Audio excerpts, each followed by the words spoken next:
Many of us have been looking for the next great MMO for a long time, and we've all seen this cycle. A game gets announced, we're all hyped, content creators make videos about it, everyone calls it the one, the next World of Warcraft. We did it with New World, we did it with Ashes Creations, we even did it with Classic WoW, convincing ourselves that going backwards was somehow going forward. And I don't want you to get it twisted, I'm going to spend thousands of hours inside of Classic Plus once it arrives, and it will be announced at BlizzCon this year. I just can't tell you how I know that. And none of them delivered. Not really. But I don't think that's because developers keep failing. I think it's because we're searching for the next MMO using a definition that we built in 2004. Because if I asked you right now to picture what an MMO is, most of us would think of World of Warcraft or some game like it. Big world with quests, dungeons, raids, all that jazz. But what actually made the game feel special, I don't think it was the mechanics. Nobody misses doing a quest to go collect boar meat, and I'm certain nobody misses waiting 45 minutes to find a healer for some dungeon. What people actually miss is the feeling, the mystery of running across Azeroth and not knowing what you'd find over that next hill, or the excitement of seeing some players standing in Orgrimmar with gear you couldn't wait to get.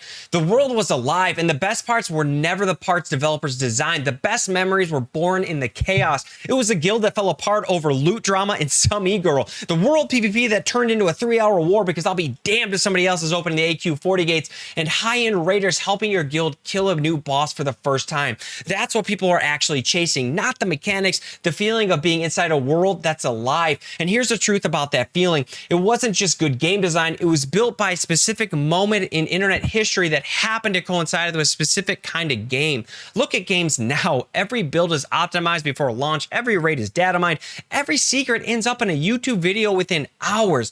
Old MMOs felt the way they did because the internet still let games have mystery. Unfortunately, that internet is gone. So where's the next great MMO?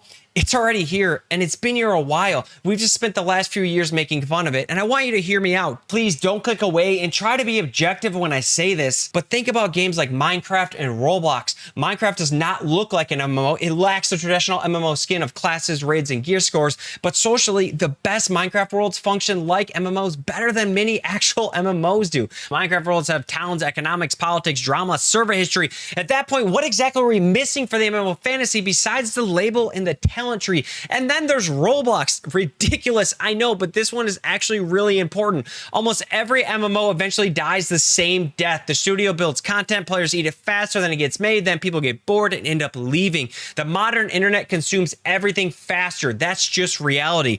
Roblox never runs into this problem because Roblox Studios doesn't build the content, the players do. Someone is always building something new, so there's always somewhere new to go. That's not a coincidence. That's a design choice that actually survives on the internet we have today. And whoever builds the next great MMO in the sense of what we are looking for is going to have to figure out how to turn that dial just enough to do the same thing. And while these platforms were stripping away the most important aspects of what makes an MMO, something else was happening entirely. The social layer left the game. Guild chat used to be the heartbeat of the experience. That's where people hung out, where plans got made, where drama happened, where people actually became friends. A great example of how important the chat actually was is the recent hardcore servers. The chat box alone added so much to that experience. Before that, it was realm forums, guild websites, sites like Elitist Jerks, and Thoughtbot, where reputations got built and theory crafting happened in public. The community always had a life outside of the game, but it revolved around the game. Now, people are already in Discord before they even log in, already in voice, already organized, building a community across 5 different games at the same time.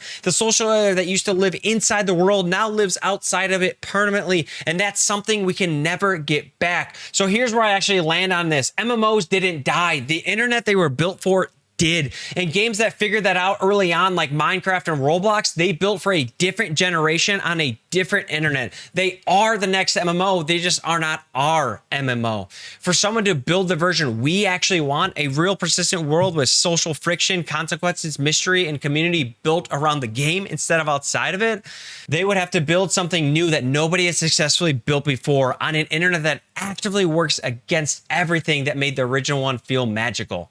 And that's a financial risk almost no one in the industry is willing to take. So maybe we've been asking the wrong question the whole time. The next great MMO isn't coming, but it's not gone either. It's just built for someone else. It went to Minecraft, it went to Roblox, it went to Discord, it went to a generation of players who never knew what we had. It built something new out of the same pieces.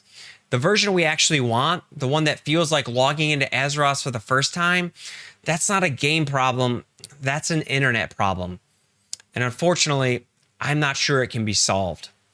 Let me know what you guys think on this topic. I have my own ideas for what I want to build as a game with MMO aspects, but we can save that for another video. Thank you for watching, and I'll catch you in the next one.